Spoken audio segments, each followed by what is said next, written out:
গুরুজনদেরও আমার প্রণাম। তো আজ আমাদের ভাই বোনেরা আমাদের বিদায় সংবর্ধনা জানাচ্ছে। খুবই ভালো অভিজ্ঞতার সাথে একটা বিষাদেরও মিশ্রণ হয়ে আছে এর মধ্যে আর কি। তো তেমনই আমরা যদি দাপর যুগে দেখি, শ্রীকৃষ্ণ যখন বৃন্দাবন ছেড়ে মথুরায় চলে যাচ্ছিলেন, তখনও হয়তো বৃন্দাবনবাসী এবং শ্রী রাধা তাকে বিদায় সংবর্ধনা জানিয়েছিলেন। তো সেই প্রেক্ষাপটে কিছু পঙ্ক্তি আমার মাথায় এসেছিল এবং তা আমি খাতাতে লিপিবদ্ধ করেছি এবং তা আমি বলে শোনানোর চেষ্টা করছি। সময় এবং পরিবারজনিত কারণে ঠিকঠাক অভ্যাস করার অবকাশ হয়নি। যদি কিছু ভুলভাল হয়ে থাকেন ক্ষমা করে দেবেন। শুরু করছি বিদায় বেলা। মৃদুমন্দ বহে বায়ু চন্দ্রাভ নিশি, বৃন্দাবনে বাজিল উঠি শ্যামতে বাঁশি। কিন্তু বাঁশির সুরেতে আজ এ কি করুণতা, রাধারানীর মননে যে আজ বড়ই ব্যাকুলতা। চাহিয়া রাধার মুখপানে কহিলেন শ্রীহরি, হে রাধে, তোমার বিহনে আমি কি রূপে থাকিতে পারি? তুমি মোর হৃদয়, তুমি মম প্রাণ, ছাড়িয়াই ব্রজধাম কি করিব প্রস্থান।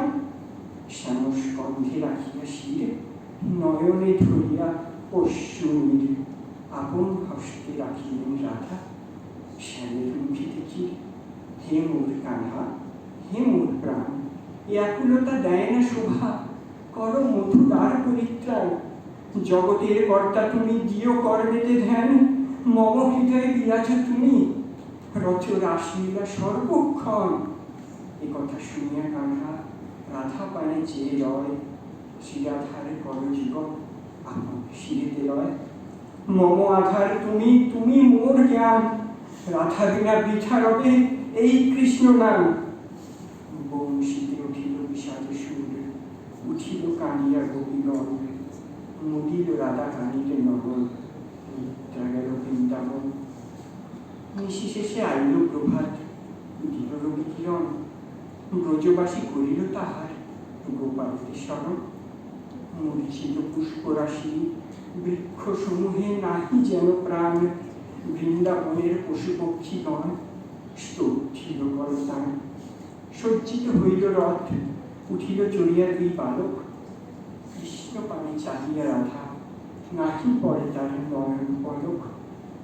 গড়াইল রথ চাকা, চড়িল দুই ভাই, রাধে রাধে সরিয়া কান্হা তারই পানে চায়। টুটিল নয়ন বাঁধ, বহিল অশ্রুধারা, কৃষ্ণ বিনা চিত্ত রাধার হইল সর্বহারা। তা দেখিয়া বিষণ্ণ কানা মুদিল দুনয়ন, রাধে রাধে বল সবে লোভিতে শ্রী হরিচরণ। নমস্কার।